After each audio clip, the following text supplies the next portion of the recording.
Most important बहुत ही powerful training है, आप इसे पूरा जरूर सुने। Okay, good morning everybody.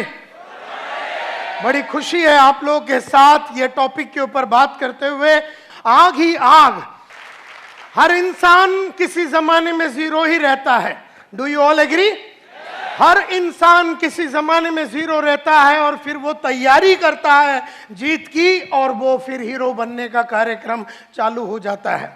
इसी तरह से अगर आप देखेंगे किसी जमाने का ये जीरो था, किसी जमाने में ये भी जीरो था, किसी जमाने में अगर आप देखेंगे ये भी जीरो था, किसी जमाने में ये भी बड़ा जीरो था, किसी जमाने में ये भी बड़ा जीरो था, किसी जमाने में ये लेडी भी बड़ी जीरो थी। और इस तरह से अगर आप देखेंगे तो हर इंसान जो आप यहां पर देखेंगे किसी जमाने में ये भी जीरो था, किसी जमाने में इतना बड़ा कंपनी चलाने वाला जयप्रकाश गौर जो जेपी ग्रुप ऑफ इंडस्ट्रीज को चलाने वाला, या गाड़ी जो सोप बनाते हैं ये वाला आदमी, ये लोग सब लोग एक जमाने में जीरो थे। भंवरलाल जैन 5,000 करोड़ का कंपनी चलाता है। शहनाज हुसैन जो ब्यूटी का क्वीन मानी जाती है। इस तरह से लक्ष्मी मित्तल जो दुनिया में सबसे बड़े पैसे वाले आदमियों में से गिना जाता है। और अगर आप देखेंगे ब्रिजमोहन मुंजल जो हीरो होंडा का मालिक है, ये भी कुछ नहीं था, एक जमाने में साइकिल का पार्ट्स बेचते थे ये लोग। और अगर आप देखेंगे जो पेप्सी को चलाती है इंदिरा नुई जो चेन्नई की रहने वाली है और अमेरिका में बैठती है, किसी ज़माने में ये भी चेन्नई की गलियों में ज़ीरो थी। धीरूभाई अंबानी भी ज़ीरो था। शिखा शर्मा जो आज एक्सिस बैंक चलाती है as the managing director of Axis bank, ये भी एक ज़माने में ज़ीरो थी। नंदन नीलकनी जिन्होंने इन्फोसिस को शुरू किया, ये भी एक ज़माने में ज़ीरो थे। और आज के तारीख में इंडिया का सबसे नंबर 1 पैसे वाला आदमी, आज के तारीख में इंडिया में मुकेश अंबानी से भी ज्यादा पैसे वाला आदमी का नाम है दिलीप सांघवी। आज इंडिया का इस वक्त 10:30 बजे इंडिया का सबसे ज्यादा पैसे वाला आदमी है दिलीप सांघवी। एक जमाने में आज से 30 साल पहले ये भी जीरो था। सन फार्मास्यूटिकल्स का मालिक माना जाता है। आज मुकेश अंबानी से भी ज्यादा पैसा है इसके पास। मरीको इंडस्ट्रीज जो पैराशूट बनाती है, पैराशूट वगैरह बनाती है, वो कंपनी का जो मालिक है वो भी एक ज़माने में। सुनील मित्तल जो आज एयरटेल चलाता है और एक ज़माने में गली गली में जाके टेलीफोन का इंस्ट्रूमेंट्स को बेचता था और एक एक गली में जाके जनरेटर को बेचता था। अपने स्कूटर में जाके वो गली गली में स्कूटर में जाके जनरेटर को बेचता था नॉर्दर्न इंडिया में। एक ज़माने में ये भी जीरो था। एक जमाने में सरदार वल्लभ भाई पटेल भी जीरो थे। एक जमाने में ये लोग सब जीरो थे। एक जमाने में ये भी जीरो था और एक जमाने में ये भी जीरो था। ये हीरो बन के जीरो फिर हो गया, ये हीरो बन के फिर जीरो हो गया और इसके बाजू में जो आदमी है वो हीरो का हीरो ही रह गया। तो ये जरूरी नहीं है कि जो आदमी हीरो बनता वो जीरो वापस नहीं बन सकता, और ये जरूरी नहीं है कि जो जीरो है वो हीरो बन नहीं सकता, ये भी जरूरी नहीं है। और किसी जमाने में ये भी जीरो था।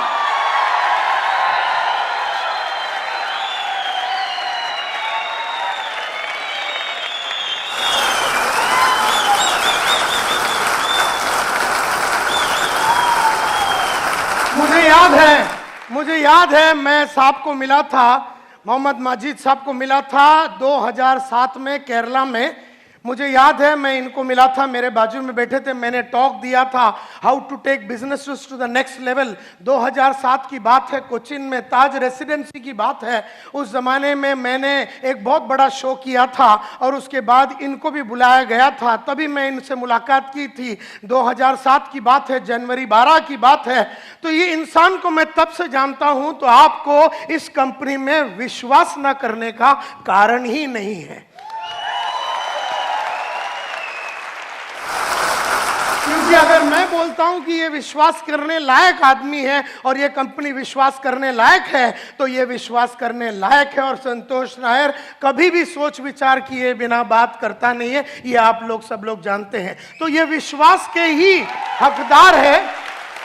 और केरला में जब इनको अवार्ड दिया गया था for the best performer and the best entrepreneur, इस तरह से केरला में इनका बड़ा नाम है और आज तुम्हारे साथ वो काम कर रहा है। तो मुझे बड़ी खुशी है कि इस तरह का कंपनी में तुम लोग काम कर रहे हो। और किसी जमाने में ये भी जीरो था, और किसी जमाने में ये भी जीरो था, और किसी जमाने में ये भी जीरो था, और किसी जमाने में ये भी जीरो था, और किसी जमाने में ये भी जीरो था, और किसी जमाने में ये और ये और ये सब लोग जीरो थे, और किसी जमाने में हम भी जीरो थे, और किसी जमाने में ये और ये और ये और ये लोग सब जीरो थे। लेकिन इन सब लोगों ने जीरो से हीरो बनने का कसम खाया और उन्होंने की जीत की तैयारी। इन्होंने की जीत की तैयारी और ये लोग सब लोग रफ डायमंड थे, कोयले के अंदर बैठा हुआ रफ डायमंड। रफ डायमंड की कोई खास कीमत नहीं होती है। फिर वो रफ डायमंड को कोयले के खजान से निकाला जाता है, फिर वो डायमंड के ऊपर 4 चीजें की जाती है। डायमंड के ऊपर 4 चीजें की जाती है। सबसे पहला उसका कलर, डायमंड की 4 क्वालिटी होती है। खास करके डायमंड की सबसे पहली क्वालिटी कलर, जो उसका नेचुरल कलर है उस पर आप कुछ नहीं कर सकते। मतलब अंदर का जो आदमी का नेचुरल जो कैरेक्टरिस्टिक्स है, जो फितरत है ना, उसको बदला नहीं जा सकता। क्योंकि अगर वो बेईमान है तो वो बेईमान है। कहने का मतलब ये है कि जो फितरत है वो बदला नहीं जा सकता अनलेस वो बहुत मेहनत करके अपने आप में काफी परिवर्तन अगर वो लाता है तो कहने का मतलब ये है कि डायमंड की नेचुरल क्वालिटी में कलर आता है, क्लैरिटी आता है, कैरेट आता है, लेकिन नेचुरल क्वालिटी में एक चीज बिल्कुल नहीं आता है और वो है कट। कट तो इंसान लोग डायमंड को करते हैं, लेकिन हम लोगों को कोई कट नहीं कर सकता। जैसे डायमंड को उठा के उसको छीनी हथौड़ी मार के उसको रफ डायमंड से क्रूअल डायमंड से उसको पॉलिश करके उसको कट करके अलग अलग जगह पे उसको फटका मार के उसको कट करके उसके अंदर वो क्लैरिटी को लाया जाता है। इस तरह से आपको अगर जीत की तैयारी करनी है, अगर आपको जीरो से हीरो बनना है, तो आपको अपने आप को कट करना पड़ेगा। आपको अपने आप को अलग अलग तरीके से तकलीफों में डालना पड़ेगा।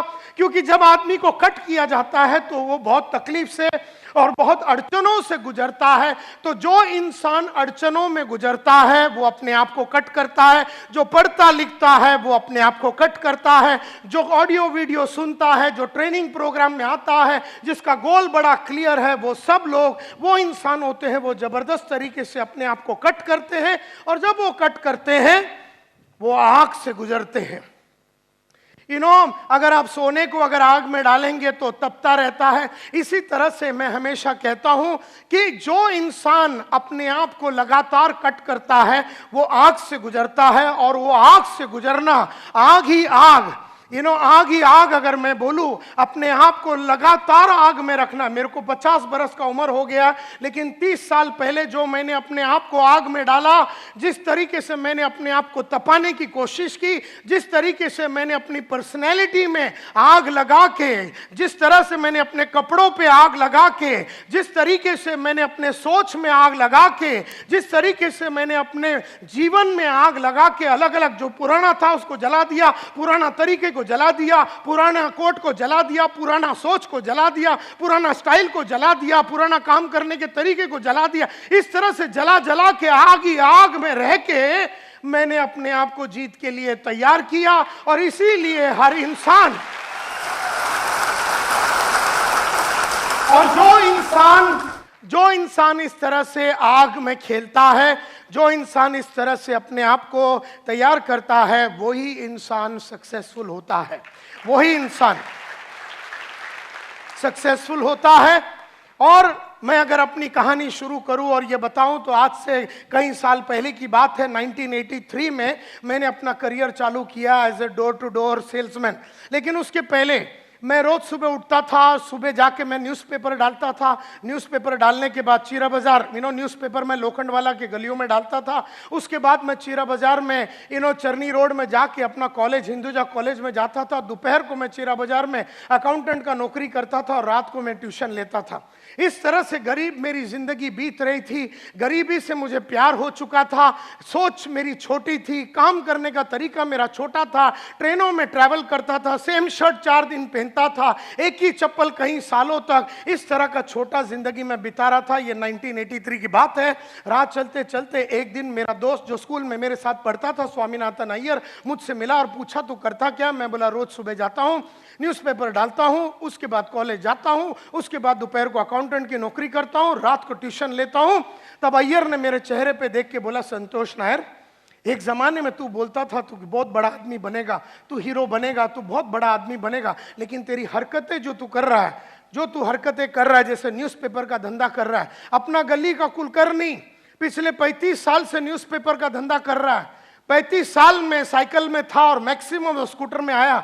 न्यूज़पेपर का धंधा करके कोई भी इंसान बड़ा नहीं हुआ। ऐसा अय्यर ने मुझसे कहा, 2 वक्त की रोटी तेरे को मिल जाएगा, लेकिन जिंदगी में तू बड़ा काम नहीं कर पाएगा। और जो तू अकाउंटेंट का नौकरी कर रहा है, कितना पगार है तेरा? आज जो 400 रुपए, अगले साल वो 500 हो जाएगा, अगले साल वो 600 हो जाएगा, अगले साल वो 700 हो जाएगा। आज से 15 साल के बाद जब तेरी उम्र 35 की हो जाएगी तो तेरा इनकम विल बी 10,000, 12,000, 14,000। किस तरह का तू शादी करेगा? क्या तेरे बच्चे होंगे? कौन से स्कूल में जाएंगे? उनके सपने कभी पूरा नहीं होगा। जिस तरीके से तू गरीब रहा, जिस तरीके से तेरे सपने कभी पूरे नहीं हुए, जिस तरीके से तेरे बाप ने तेरे को वो सब नहीं दिया जो तेरे को चाहिए था ताकि तू बड़ा इंसान बन सके, ये जो तू काम कर रहा अकाउंटेंट का, इससे तू बड़ा आदमी बन नहीं सकेगा। और रात को जो तू एक ट्यूशन लेता है उसमें 100 रुपया मिलता है, 2 ले ले 200 मिलेगा, 3 ले ले 300। ये गरीब सोच तेरी बदलेगी कब? और ये गरीबों जैसे हरकतें तेरी जो दिन बदलेगा, वो दिन तू हीरो बनेगा, वो दिन तू काम उस तरह का करेगा। क्योंकि जो अकाउंटेंट होता है ना, वो कभी अपने आप को पॉलिश नहीं करता। जो स्कूल का टीचर होता है ना, वो कभी अपने आप को पॉलिश नहीं करता। जो एक बैंक में काम करने वाला साधारण कैशियर, वो सुबह जाता है 9:30 बजे, शाम को वापस आता है, वो ना कभी अपने कपड़ों में, चाल में, ढाल में, विचार में, सोच में, तरीके में, विश्वास में, कॉन्फिडेंस में, कौशल्य में, नॉलेज में किसी तरह का वृद्धि नहीं करता। और इसीलिए वो साधारण था, वो साधारण है और वो मरेगा साधारण ही। इसलिए माय डियर फ्रेंड्स, इसलिए जरूरी है कि आदमी अपने आप को तैयार करे।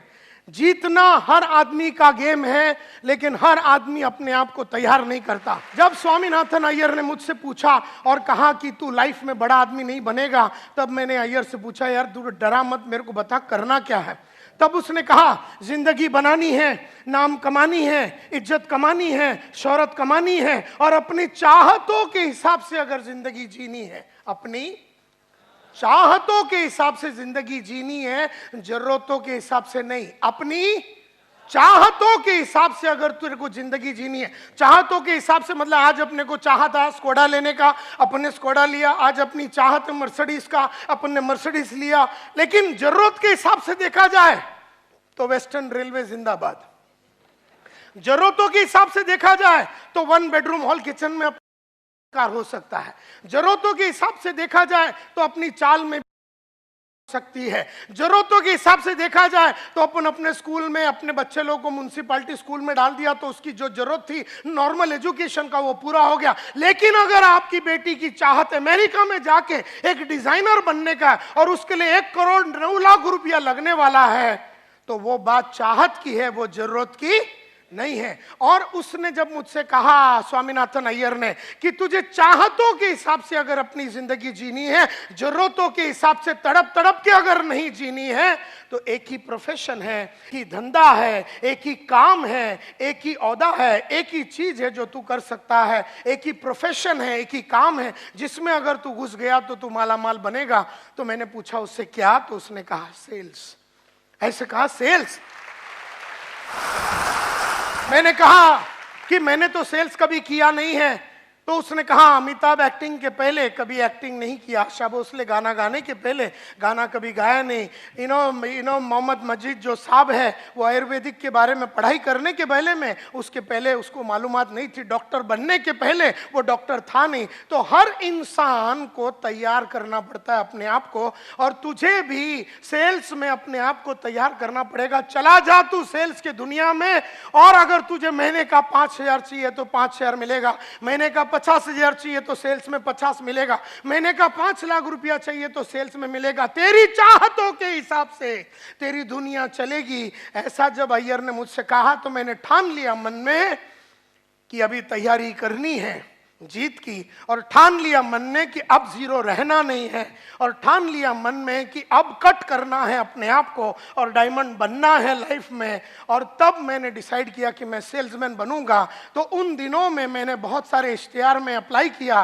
किसी ने अपने को बुलाया नहीं, इश्तिहार पे अपन अप्लाई कर रहे थे। फिर एक दिन मैंने एक बड़ा सा एडवर्टाइजमेंट देखा, उसमें लिखा था बड़ा आदमी बनना चाहते हो, 6 महीने में बाइक लेना चाहते हो और अपने सपनों को पूरा करने चाहते हो तो आ जाओ walk in interview eureka Forbes. सुना है यूरेका फोर्ब्स? उस कंपनी का एडवर्टाइजिंग था। और हमारे पास वर्ली में, हम अंधेरी में रहते थे, वर्ली में जाने के लिए पैसा नहीं है। अपना दोस्त केवल राज सालियन के पास गया, 5 रुपया उससे उधार लिया और मैं चला गया वर्ली में। लंबा स्टोरी शॉर्ट करना चाहता हूं, पहला इंटरव्यू मेरा राजेश मल्होत्रा बोल के आदमी ने लिया। मल्होत्रा साहब 3 चीज करते थे, अगर आदमी अच्छा लगा तो सिलेक्ट, आदमी ठीक ठाक लगा तो रिजर्व कैंडिडेट, रिजर्व याला नंतर घेऊया, और अगर आदमी अच्छा लगा तो सिलेक्ट।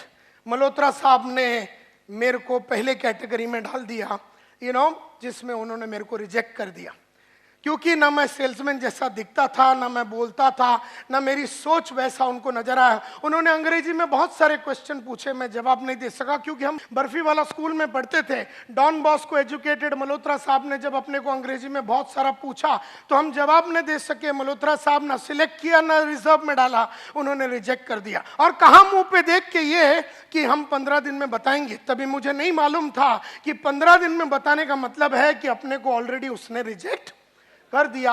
ये तो बाद में मालूम पड़ा कि लोग अपने को घुमाने के लिए बोलते हैं ना, सोच के बताएंगे, बाद में बताते हैं, इसका मतलब है अपने को लात मार के उन्होंने भगा दिया। ये बात वो जमाने में नहीं समझ में आया, ये तो बाद में अभी समझ में आता है कि टोपी लगाने के लिए लोग इस तरह से बोलते हैं, मी नंतर कड़ू तुला, मी बोलतो तुझशी, नंतर ये तू, इस तरह से वो बात करते हैं। तो रिजेक्ट कर दिया। अब मैं तो ये इंतजार में था कि 15 दिन में वो बताएंगे, लेकिन महीना भर में कुछ भी न्यूज नहीं आया। कहानी ऐसी जाती है कि मल्होत्रा साहब ने तो रिजेक्ट कर दिया, लेकिन बंबई आधा वो संभालते थे, आधा बंबई गुप्ता साहब बोल के दूसरा मैनेजर संभालते थे। उनको आदमियों की जरूरत पड़ी, वो मल्होत्रा साहब के पास गए और उन्होंने कहा, यार तूने बहुत सारे आदमियों को लिया है, लास्ट टाइम मैंने देखा वॉक इन इंटरव्यू में तेरे इधर 200-300 आदमी लोग आए थे, तो तेरे पास कोई कैंडिडेट है सिलेक्टेड तो मुझे दे दे। मुझे एक लोकेशन और एक ग्रुप चालू करना, एक टीम चालू करना। तो मल्होत्रा साहब ने कहा कि ये टाइम तो बहुत अच्छे आदमी नहीं मिले, इसके लिए मैंने सबको, थोड़ा ही मिला मेरे को सिलेक्टेड, तो मेरे पास नहीं है सिलेक्टेड कैंडिडेट। अच्छा, बोले तेरे पास कोई रिजर्व कैंडिडेट है तो वो दे दे, मैं उससे ही टीम चालू करता हूँ, गुप्ता साहब ने कहा। तो उन्होंने कहा नहीं यार, मेरे पास रिजर्व कैंडिडेट भी नहीं है, मैंने सबको सिलेक्ट करके ले लिया। अच्छा, बोले तेरे पास रिजेक्ट माल तो होगा तो वो ही दे दे मेरे को। तो मल्होत्रा साहब को गुप्ता साहब को मल्होत्रा साहब ने वो जो 150-200 आदमी जिसको उन्होंने रिजेक्ट किया था, वो रिजेक्टेड आइटम का सब फॉर्म दे दिया, उसमें अपना भी नंबर था। उस रिजेक्टेड फॉर्म के अंदर तो वो सब जीरो के फॉर्म से, वो सब जीरो वाले थे, वो जीरो के फॉर्म से गुप्ता साहब ने मालूम नहीं कौन सा टेक्निक यूज करके उसमें से छाटम छाट करके अपने को एक टेलीग्राम भेजा। ये 1985 की बात है, उस जमाने में SMS वगैरह नहीं होता था, टेलीग्राम होता था। और जब एक दिन दोपहर को, गांधी जयंती के दिन दोपहर को 2 बजे टेलीग्राम आया, मेरे हाथ में आया, नसीब मेरा था कि मेरे हाथ में आया, और मैंने वो खोल के देखा, report for final interview. Report for final interview, ऐसा करके उसमें लिखा था 3 तारीख अक्टूबर को आ जाओ, सुबह 9:30 बजे फाइनल इंटरव्यू है। मैंने किसी को बताया नहीं, भाग भाग के गया अगले दिन वहां पर और उनके पास जाके इंटरव्यू दिया। उन्होंने कहा क्या करना चाहोगे? ऐसे सर आप बताइए, आप जैसा बोलेंगे वैसा करेंगे। आप बोलेंगे चर्च गेट में रोज सुबह चड्डी सर पे पहन के खड़े रहने से पैसा मिलता है, तो मैं एक रात पहले से ही खड़ा हो जाऊंगा। आप मेरे को बताओ करने का क्या है?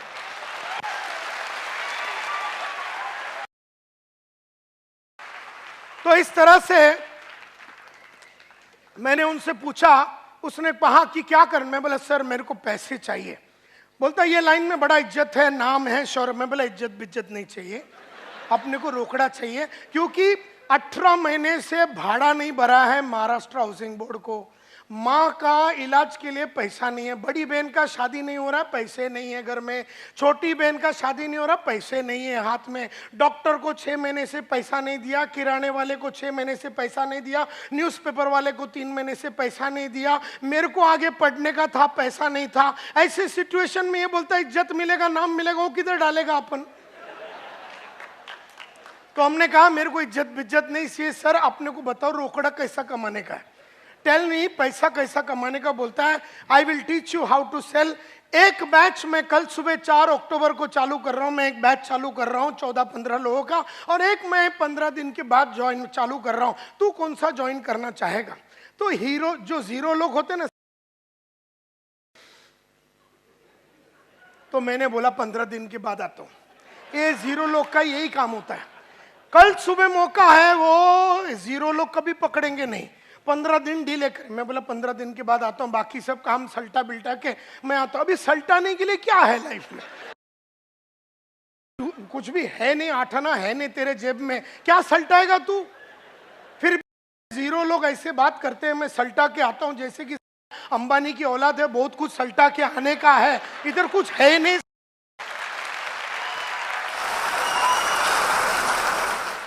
तो गुप्ता साहब ने कहा कि अगर तू कल सुबह ज्वाइन करता है तो तेरे को लाइफ में 15 दिन का एडवांटेज रहेगा, जिंदगी में तू हमेशा 15 दिन आगे रहेगा। 15 दिन में तेरे को मार्केट के बारे में खबर मिल जाएगा, 15 दिन में प्रोडक्ट के बारे में समझ आ जाएगा, 15 दिन में सेल्स के बारे में समझ आएगा, 15 दिन में तेरा नॉलेज बहुत बढ़ जाएगा। ये बात 0 को समझ में आया। इसका मतलब है कि अंदर हीरो बनने की चाहत थी अपने में, तभी वो समझ में आया। क्योंकि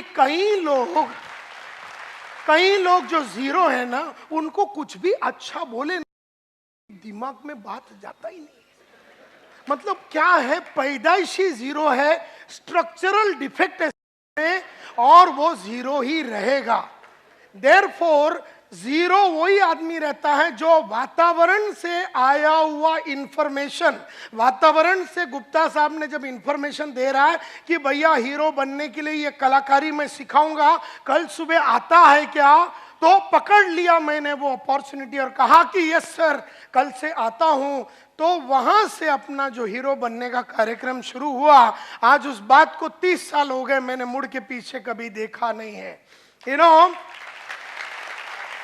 उस जमाने में यूरेका फोर्ब्स में आदमी 4 वैक्यूम क्लीनर बेचता था महीने का एवरेज।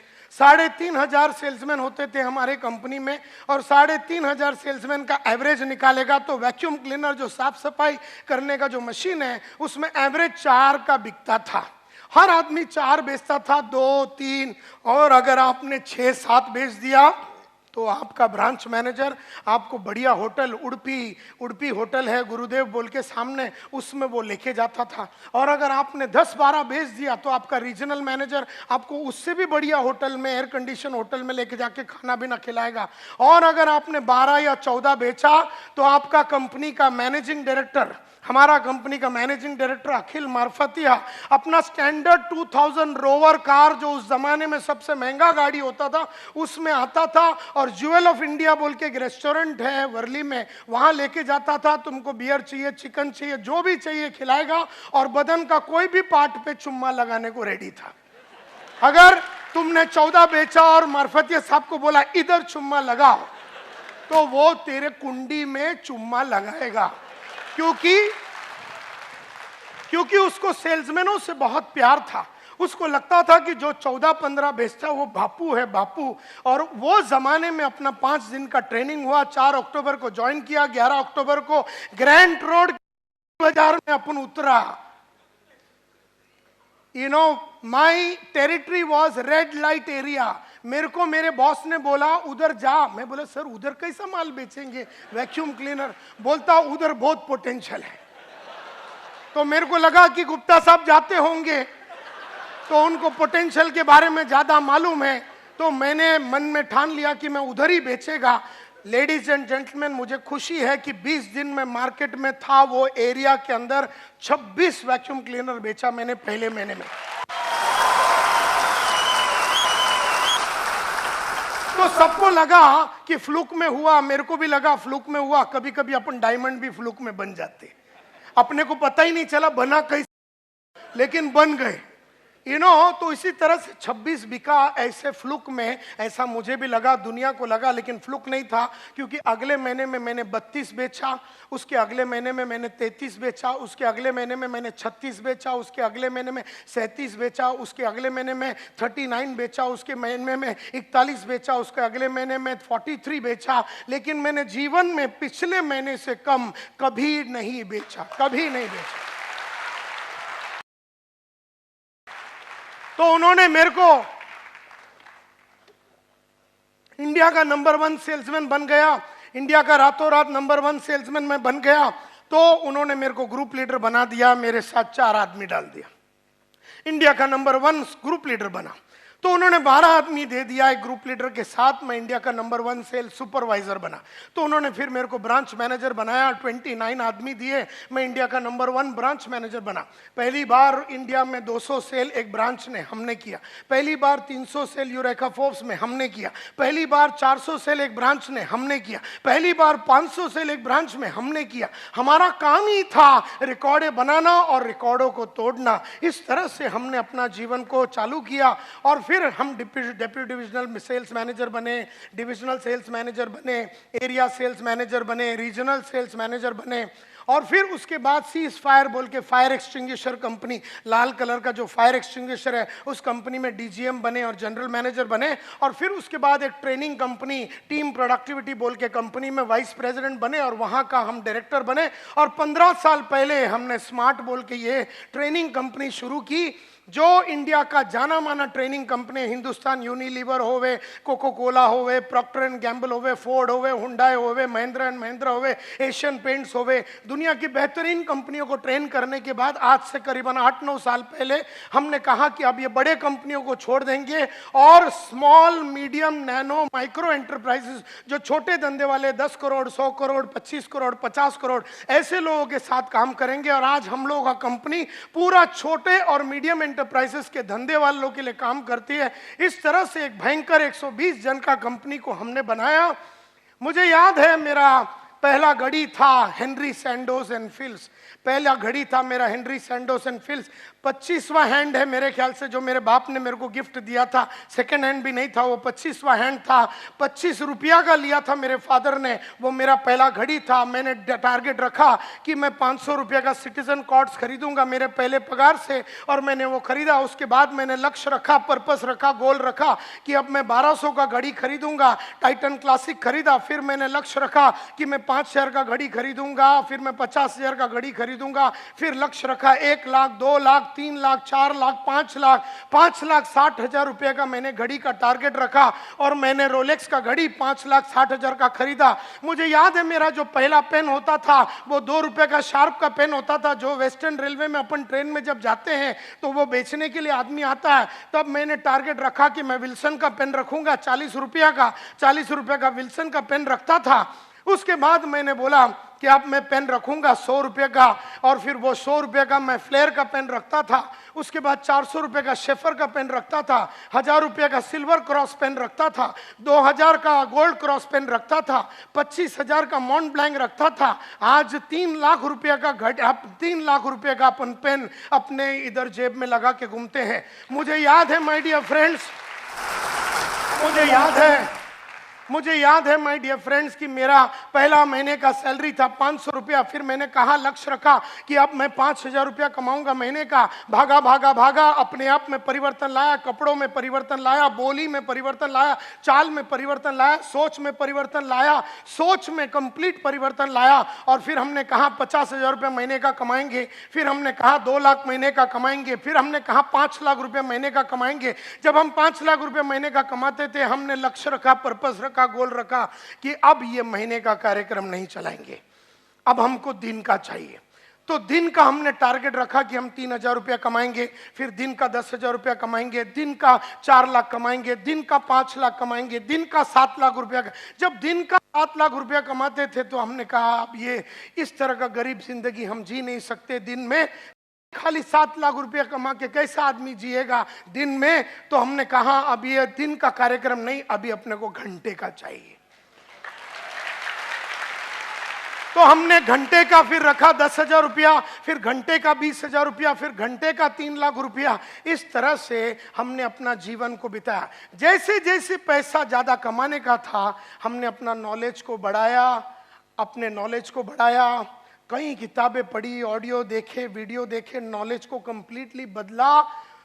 और फिर उसके बाद एटीट्यूड्स में बदलाव लाया और बहुत सारे 5 लाख रुपया पर घंटे के लिए कमाने के लिए जो स्किल्स लगता है, कौशल्य लगता है, सेलिंग स्किल्स लगता है, नेगोशिएशन स्किल्स लगता है, प्रेजेंटेशन स्किल लगता है, लीडरशिप स्किल लगता है, चेंज मैनेजमेंट स्किल्स लगता है, इंटरव्यूइंग स्किल्स लगता है, बहुत कौशल्य लगता है कमाने के लिए। देयरफॉर बहुत सारे अलग अलग कौशल्य डेवलप किया। और फिर अगर आपको बहुत सारा कमाना है और आगे बढ़ना है तो आदतें बदलनी पड़ेंगी। तो आदतों में बहुत परिवर्तन लाया, बहुत ज़्यादा परिवर्तन लाया। सुबह उठने की आदत, टीवी ना देखने की आदत, और पढ़ाई करने की आदत, झूठ ना बोलने की आदत, आधा महीने में पूरा महीने का काम करने का आदत, टाइम वेस्ट ना करने की आदत, ऐसी बहुत सारी आदतें डाली। और therefore knowledge, attitude, skills, habits और स्ट्रेटजीज लगातार अपने क्लाइंट्स को बदलता रहा। एक जमाने में जो क्लाइंट मेरे को 20,000 रुपया देता था तो उसके सामने खड़े रह के डांस करता था। जब देखा कि ये 50,000 नहीं दे सकता और 50,000 के लिए दूसरे हायर लेवल के क्लाइंट चाहिए, तो स्ट्रेटेजी ऐसा निकाला कि क्लाइंट्स को बदल दिए। लगातार हर 2 साल में अपने क्लाइंट्स को बदलता रहा, क्योंकि जो आज 20,000 देता है कल वो 2 लाख नहीं दे पाएगा। एंड देयरफॉर आज जो 20,000 रुपया देता है, 2 साल के बाद उसको मैं छोड़ देता हूं और उसको पकड़ता हूं जो 50,000 रुपया आज दे सकता है। और जब अपने को 1 लाख रुपया चाहिए तो उसको छोड़ देता हूं, और जब अपने को 2 लाख चाहिए तो फिर इसको छोड़ देता हूं। जैसे जैसे अपने को अगले लेवल पे जाना है तो वो पुराना नॉलेज को छोड़ देना पड़ेगा, पुराने एटीट्यूड्स को छोड़ देना पड़ेगा, पुराने आदतों को छोड़ देना पड़ेगा, पुराने कौशल्यों को छोड़ देना पड़ेगा, पुराने स्ट्रेटजीज को छोड़ देना पड़ेगा। हम में से कईयों का प्रॉब्लम यह है कि हमारी नॉलेज, एटीट्यूड, स्किल्स, हैबिट्स और स्ट्रेटजी सेम रही है और हमारी चाहत उसके आगे निकल गई। तो चाहत मेरी 5 लाख की है लेकिन हरकतें मेरी 20,000 वाली है। चाहत मेरी 5 लाख की है, कपड़े मेरे 20,000 वाले हैं। चाहत मेरी 5 लाख की है, सोच मेरा 20,000 का है। चाहत मेरी 5 लाख की है, कौशल्य मेरी 20,000 की है। चाहत मेरी 5 लाख की है, आदतें मेरी 20,000 वाली है। तो आदतें 20,000, चाहत 5 लाख, कैसा मैच होएगा? And therefore my dear friends, it is a very conscious thing. आपको एकदम कॉन्शियसली, जानबूझ के इसके ऊपर सोचना पड़ेगा। हर टाइम आपकी तैयारी जीत की अगली लेवल की होनी चाहिए। आज जो जीत है वो 1 लाख की जीत है, कल का जीत तो 5 लाख की जीत है, परसों का जीत तो 10 लाख का जीत है। और देयरफॉर तैयारी 24 आवर्स मरते दम तक आपको करते रहना है। अभी गरीबों का प्रॉब्लम क्या है मालूम है?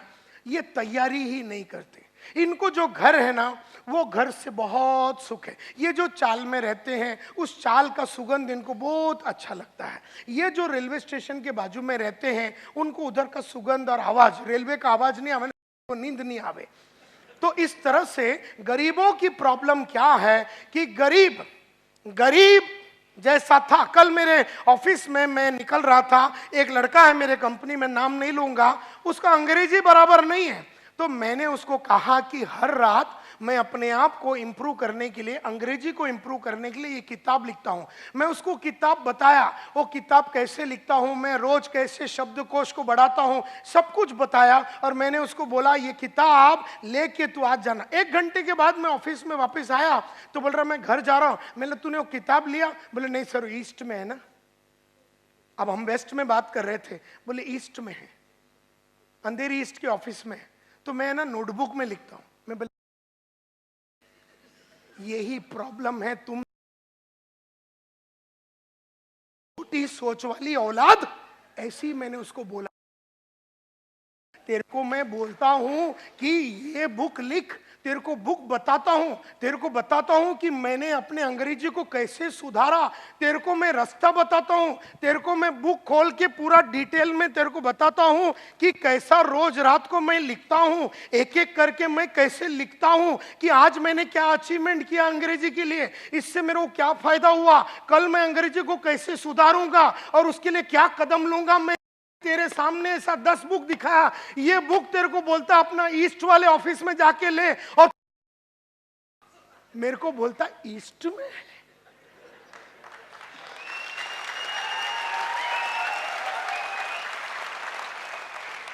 यही बात करने के लिए मैं 3 लाख रुपया लेता हूं तेरे को फ्री में, तू हमारे कंपनी में काम करता है।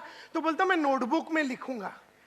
अबे मैं बोला नोटबुक में लिखना, और ये नोटबुक जिसमें नायर साहब की चित्र है, तू जब ये खोलेगा ना, इसका नाम है 21 day habit and confidence multiplier, यानी इंग्लिश की हैबिट, या फिर अभी इसको अगर हेल्थ के लिए यूज करना, अगर आपका वजन बहुत ज्यादा है, आपको वजन कम करना, 21 दिन में आपको 10 किलो कम करना, 21 दिन में 21 दिन में डायमंड बनना है ना, रोज रात को ये लिखने का।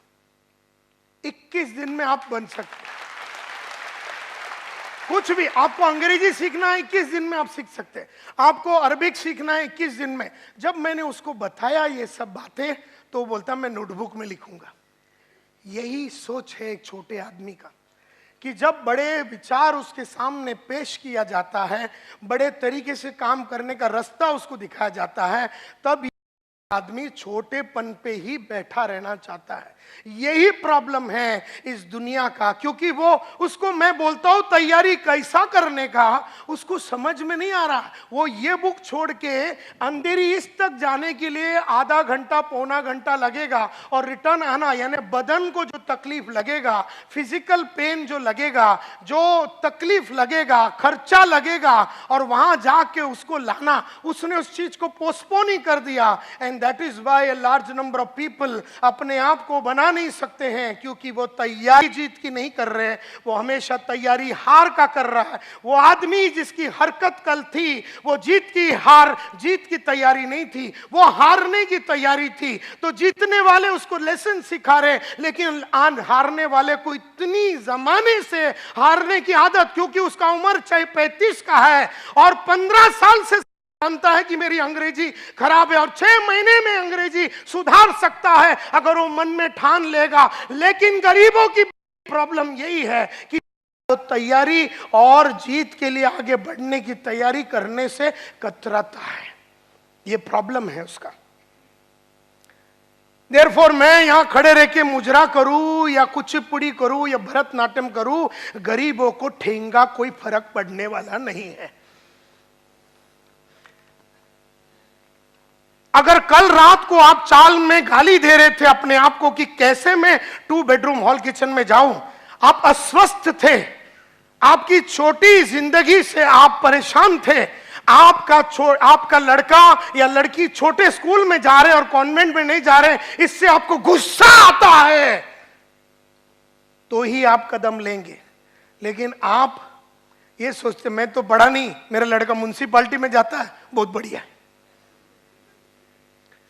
तो प्रॉब्लम ये है माय डियर फ्रेंड्स कि तैयारी जो जीत की होती है, वो हर आदमी जब जीतने के लिए तैयार होता है वो जीरो रहता है और उसे हीरो बनना पड़ता है। इस तरह से मुझे याद है कि मेरा पहला जो गाड़ी था, पहला जो बाइक था, वो मैं वेस्टर्न रेलवे में जाता था, उसके बाद मैंने पहला सेकेंड हैंड कावासाकी बजाज खरीदा। फिर मैंने कहा कि इसके ऊपर ज़्यादा देर मैं वक्त नहीं बिताऊंगा, तो मैंने राजदूत 175 टेलीस्कोपिक सस्पेंशन वाला बाइक लिया। उसको मैंने थोड़े दिन चलाया, मैं बोला इसको ज़्यादा दिन नहीं चलाऊंगा। सेकेंड हैंड प्रीमियर पद्मिनी का लक्ष्य रखा।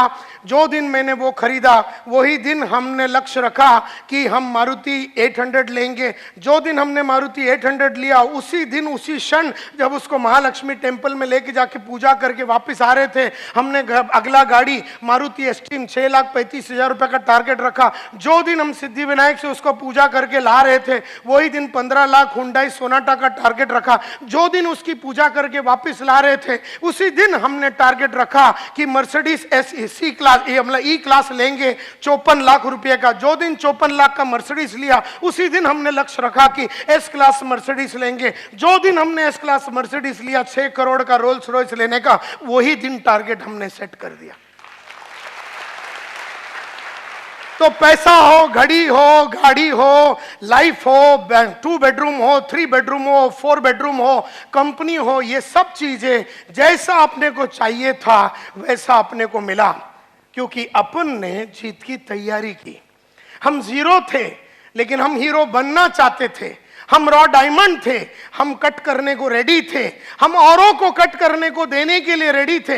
हमने अपने बॉस के सामने अपने आप को निछावर किया और बोले, सर आप बताओ ये बदन से क्या होना चाहिए, ये मन से क्या होना चाहिए, ये बॉडी से क्या होना चाहिए। उन्होंने कहा कि ये चीजें अगर आप करेंगे तो आप सक्सेसफुल होंगे। ऐसे अनकंडीशनली अपने आप को सरेंडर किया, ऐसे अनकंडीशनली अपने आप को सरेंडर किया अपने बॉस लोग के सामने, अपने अपलाइन के सामने, अपने कलीग्स के सामने। जो बोला गया है, जैसा बोला गया है, हजारों किताबें पढ़ी, किताबों में जो लिखा है, हजारों सीढ़ियां सुनी, जो सीढ़ी में लिखा हुआ है, बोला हुआ है, वैसे का वैसा पॉइंट टू पॉइंट डिक्टो वो मैंने किया। अपना दिमाग कभी मैंने नहीं लगाया। तो आज अगर मैं आप लोगों को कुछ बोलता हूं कि क्या करना है, आप अपना दिमाग मत लगाओ, आप बस वो करो जो मैं आपको बोल रहा हूं। लेकिन मुद्दा यह है माय डियर फ्रेंड्स, और ये इस तरह से जब आप आदमी करेगा तो ये कहा जाता है कि वो आग में आज भी तप रहा है। हर दिन मैं 1 घंटा रीडिंग करता हूं, हर दिन मैं रोज रात को ऐसे 3 किताबें लिखता हूं जो मेरे 1 से सवा घंटा ले लेता है। इस तरह से मैं जो चीजें करता हूं, 1 से सवा घंटा रोज मैं जीत की तैयारी करते हूं। और जबकि मेरा कमाई दिन का 5-1 लाख रुपया है, तब मैं सवा घंटा रोज रात को ऐसी किताबें लिखता हूं। तो समझ लो कि तुम्हें कितना तैयारी करना पड़ेगा, कितना एफर्ट डालना पड़ेगा। आज हम ये स्टेज पे आ गए हैं, फिर भी हमने पढ़ाई लिखाई को बंद करने से इनकार किया। हम कभी ये मानते ही नहीं है कि माझ्याकडे काही आहे आणि मला काही कळतं। अपने को कुछ नहीं आता है, अपन एकदम सिंपल आदमी है, अपने को जमाने के बारे में कुछ नहीं मालूम है। रोज रात को पढ़ता हूँ, रोज रात को अपने आप को अपग्रेड करता हूँ, और इसीलिए 30 साल से रेगुलरली सक्सेस मिला। कईयों को 1 साल सक्सेस मिलता है, फिर नीचे चला जाता है, फिर 6 महीना गायब रहता है, फिर थोड़ा सक्सेस मिलता है, फिर वो नीचे चला जाता है, फिर थोड़ा मिलता है, फिर वो गाँव चला जाता है, फिर नीचे चला जाता है। इस तरह से लाइफ बढ़ता नहीं है, इस तरह से लाइफ बनता नहीं है। तो माय डियर फ्रेंड्स, मुझसे लोग देयरफॉर पूछते हैं कि सर ये सभी लोग जो थे जिनके बारे में आपने कहा जो जीरो थे और हीरो बने कैसे, तो मैंने स्टडी किया उनके लाइफ को, मेरे लाइफ को, और दुनिया के बेहतरीन विश्वनाथन आनंद जो चेस प्लेयर है, दुनिया के बेहतरीन बैट्समैन, दुनिया के बेहतरीन एक्टर, इनके लाइफ को, दुनिया के बेहतरीन नेटवर्कर। मैं नेटवर्किंग इंडस्ट्री में 1989 में घुसा था। I was India first representative. 1988 में इंडिया का सबसे पहला रिप्रेजेंटेटिव था डायरेक्ट सेल्स के लिए। मेरे को भेजा गया बर्लिन में, जर्मनी में, वर्ल्ड डायरेक्ट सेल्स कांग्रेस में, जहां पर दुनिया की बेहतरीन वर्ल्ड कॉरपोरेशन का कॉन्फ्रेंस हुआ था। और आज से करीबन 30 साल पहले मैं पहली बार नेटवर्किंग से वाकिफ हुआ। तो मेरा पहचान और मेरी अंडरस्टैंडिंग और मेरी क्लैरिटी 30 साल पुरानी है। और मैंने इन 30 सालों में देखा कि लगातार कुछ लोग आगे बढ़ते हैं और कुछ लोग ऊपर नीचे और कुछ लोग बढ़ ही नहीं रहे हैं, वो उठ ही नहीं पा रहे हैं। तो ऐसा क्यों हुआ? तो मैं एक वॉयज ऑफ डिस्कवरी में गया। मैंने कईयों की बायोग्राफी पढ़ी, ऑटोबायोग्राफी पढ़ी, मैंने बहुत सारे लोगों का मीटिंग किया और मैंने बहुत सारे चीजें सोचा और दुनिया की बेहतरीन MLM और नेटवर्क मार्केटिंग के लोगों से वर्ल्ड वाइड मिला। एमवे का मालिक, एवरी श्लेन का मालिक, एवॉन का मालिक, सब मेरे बाजू में बैठे रहते थे आज से करीबन 25-30 साल पहले। और उन सब लोगों को वर्ल्ड की सबसे बढ़िया कंपनी की, MLM कंपनी की लोगों से मेरा उठना बैठना हुआ था 30 साल पहले। उन सब से सीखा और मैंने पूछा अपने आप से, दुनिया के लिए पूछा कि सक्सेस का फॉर्मूला क्या है। तब मुझे समझ में आया, success everybody wants it, yes और नो। मैंने देखा कि किसी को भी पूछो सक्सेस चाहिए, तो मुझे लगा कि हार्ड वर्क शायद सक्सेस का फॉर्मूला रहेगा। लेकिन मैं आज आपको बताना चाहता हूं, हार्ड वर्क का सक्सेस से कोई लेना देना नहीं है। क्योंकि अगर हार्ड वर्क ही सक्सेस का फॉर्मूला है तो मेरे बाजू में एक आदमी रिक्शा चला रहा, पिछले 30 साल से गरीब था, गरीब है, गरीब रहेगा। तो हार्ड वर्क का सक्सेस से कोई लेना देना नहीं है। हाँ, शायद हार्ड वर्क एक चीज हो सकता है सक्सेस के लिए, एक एलिमेंट हो सकता है सक्सेस के लिए, लेकिन सिर्फ हार्ड वर्क से आदमी लाइफ नहीं बना सकता। क्योंकि अगर सिर्फ हार्ड वर्क करना है तो मजदूर लोग भी रोज हार्ड वर्क करते हैं लेकिन उनका लाइफ सक्सेसफुल नहीं होता। देयरफॉर हार्ड वर्क शायद सक्सेस का एक फॉर्मूला है, लेकिन सिर्फ हार्ड वर्क से सक्सेस नहीं मिलता। फिर हमने देखा कि सीक्रेट ऑफ सक्सेस अगर जानना है तो क्या देखना है, हमें क्या यह देखना है कि आदमी ने क्या किया। तो आदमी ने, सचिन तेंदुलकर ने क्या किया? 50 सेंचुरी मारा टेस्ट में, 50 सेंचुरी मारा वनडे में। आदमी ने क्या किया सब देख रहे हैं। आदमी ने क्या किया? मोहम्मद माजिद साहब 40,000 करोड़ के मालिक है, आज इतना फैक्ट्री है, ये है, सेमी डायरेक्ट इतना वर्ल्ड वाइड कॉरपोरेशन है। आदमी ने क्या किया ये सब जानते हैं, लेकिन मुद्दा ये नहीं कि आदमी ने क्या किया, आदमी को वो किसने और क्या चीज ने करवाया ये जानना जरूरी है। कौन है जो सचिन तेंदुलकर से 50 सेंचुरी करवाया? क्या है जिसकी वजह से सचिन तेंदुलकर 50 सेंचुरी वनडे में मारा, 50 सेंचुरी टेस्ट मैच में मारा? वो क्या है जो नायर साहब को 7 लाख रुपया दिन का कमाने में मजबूर करती है? कौन कर रहा है उसे? क्या किया ये सब लोग जानते हैं कि वो 7 लाख कमा रहा है, लेकिन दैट इज नॉट इंपॉर्टंट। तो काय केला, दैट इज नॉट इंपॉर्टंट। कोणी त्याच्याशी हे करून घेतलं, क्या की, मतलब what made main do it, क्या चीज है जिन्होंने उनसे ये करवा के लिया, ये जरूरी है। क्योंकि अमिताभ बहुत बड़ा एक्टर है और करोड़ों रुपया कमाता है, व्हाट मेन डू, तो वो तो नजर आ रहा है कि वो क्या किया है, कि वो रोल्स रॉयस गाड़ी चलाता, ये तो दिखता है।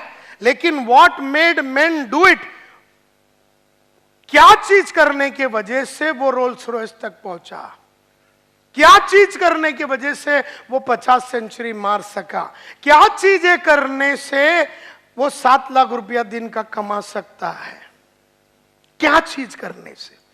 तो जब मैं इस स्टडी पे पहुंचा तो मैं समझ गया कि मैं ढूंढ रहा था the common denominator of success, कि वर्ल्ड में सक्सेस का कॉमन डिनोमिनेटर या कॉमन फैक्टर क्या है। मैं इस नतीजे पे पहुंचा कि दुनिया में सिर्फ सक्सेस का एक फॉर्मूला है, और ये मैं 500 बार बोल चुका हूं, लेकिन फिर भी जब जब मैं बोलता हूं तो मुझे याद आती है कि मुझे ये करते रहना है, हर दिन, हर शाम, हर घंटे मुझे करते रहना है।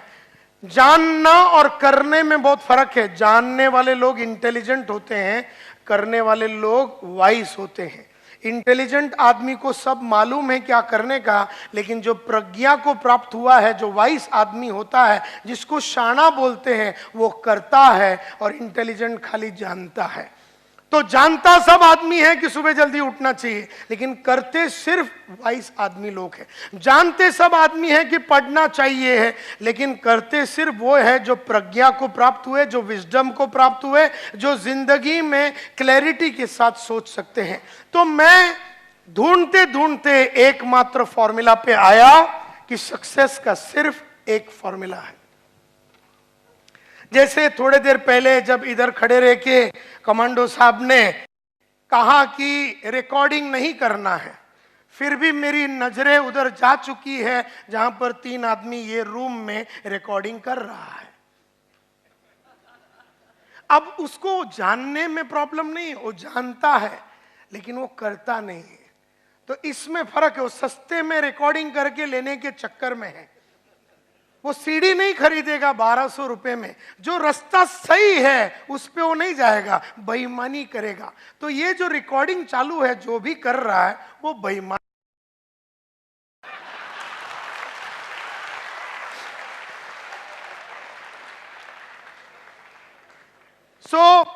क्योंकि उसको बोलने के बावजूद समझ में नहीं आता। वो अनपढ़ गवार नहीं है, वो शाना समझता अपने आप को, लेकिन है वो गधा। समझने से शाना कोई नहीं होता, बनने से ही शाना होता है।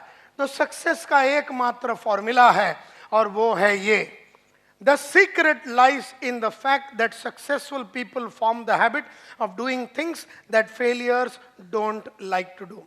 बड़ा सिंपल है। सक्सेस का फॉर्मूला सिर्फ एक ही है। सक्सेस का फॉर्मूला सिर्फ एक ही है और वो ये है: the secret of success. Success का सीक्रेट कहां पर है? It is in the fact कि सक्सेसफुल लोगों ने वो करने की आदत डाली जो उन्हें अच्छा नहीं लगता। सक्सेसफुल लोगों में और अनसक्सेसफुल लोगों में फर्क सिर्फ इतना है कि सक्सेसफुल लोगों ने वो करने की आदत डाली जो अनसक्सेसफुल लोगों को करने को अच्छा नहीं लगता। सक्सेसफुल लोगों में और अनसक्सेसफुल लोगों में, कामयाब लोगों में और नाकामयाब लोगों में फर्क सिर्फ इतना है कि कामयाब आदमी ने वो करने की आदत डाली जो उसे अच्छा नहीं लगता, और नाकामयाब आदमी हमेशा वो करता है जो उसे अच्छा लगता है। मुझे भी सुबह उठने को अच्छा नहीं लगता, तुम्हें भी सुबह उठने को अच्छा नहीं लगता, लेकिन रोज सुबह 5:15 बजे उठ के मैंने उठने की आदत डाली।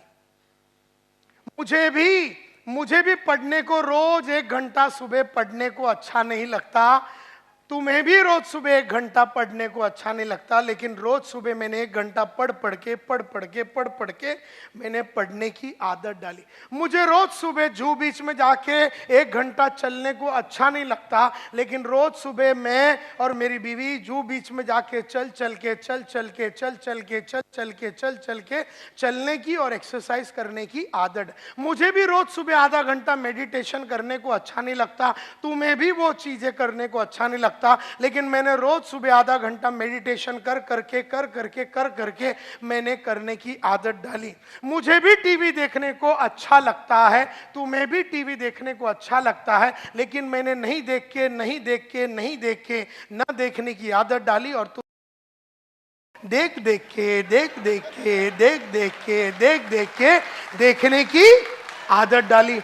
तुम जो भी कुछ हो तुम्हारी आदत के वजह से हो, मैं जो भी कुछ हूं मेरी आदत के वजह से हूं। सिंपल। मैंने वो किया जो अच्छा नहीं लगता, तुमने वो किया जो तुम्हें अच्छा लगता है।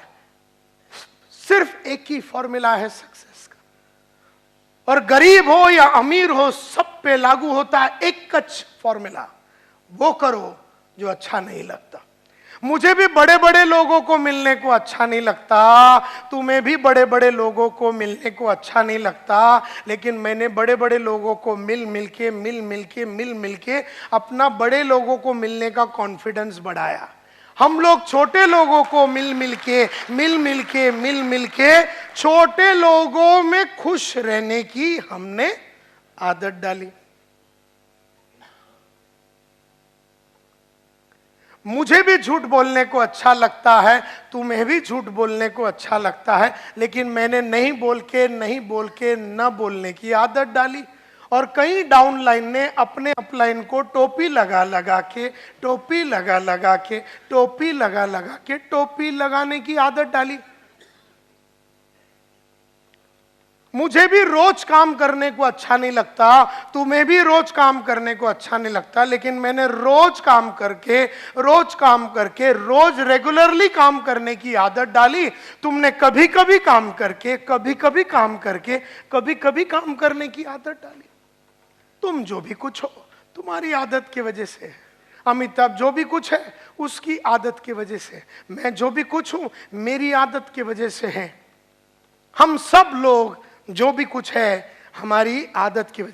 और मैं ये बोलता हूं क्वालिफिकेशन से कोई फर्क नहीं पड़ता है, एजुकेशन से कोई फर्क नहीं पड़ता है। तुम कहां से आए, तुम महाराष्ट्रन हो, हिंदू हो, मुसलमान हो, तुम सिख हो, ईसाई हो, तुम्हारा बाप गरीब था, तुम चाल में रहते थे, तुमने पढ़ाई किया नहीं किया, तुम्हारा सपोर्ट है सपोर्ट नहीं है, तुम्हारा अच्छा कांटेक्ट है नहीं है, तुम चाल में रहते थे बिल्डिंग में रहते थे, इससे कोई फर्क नहीं पड़ता।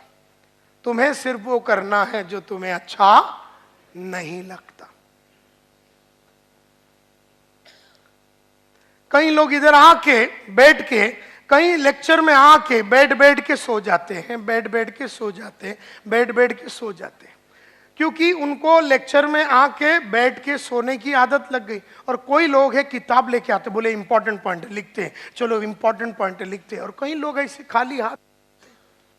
मैं जिधर भी जाता हूं नोट्स बनाता हूं, तुम जिधर भी जाते हो नोट्स नहीं बनाते हो। फर्क सिर्फ इतना ही है, मैं वो बुक लेके आता हूं और पॉइंट लिखता हूं।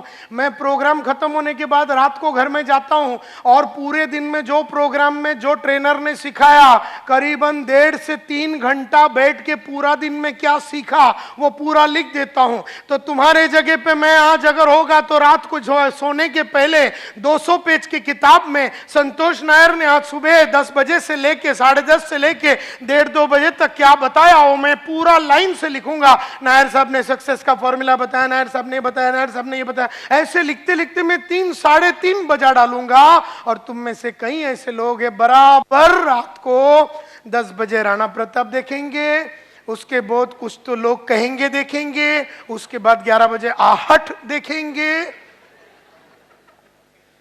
और फिर बाजू में जो आइटम है उसको पकड़ के सो जाएंगे। जब तुम सो रहे हो मैं लिख रहा हूं, जब तुम सो रहे हो और कार्यक्रम कर रहे हो मैं लिख रहा हूं। फर्क सिर्फ इतना है, मैं लिखने के बाद कार्यक्रम करता हूं, तुम कार्यक्रम करके सो जाते हो।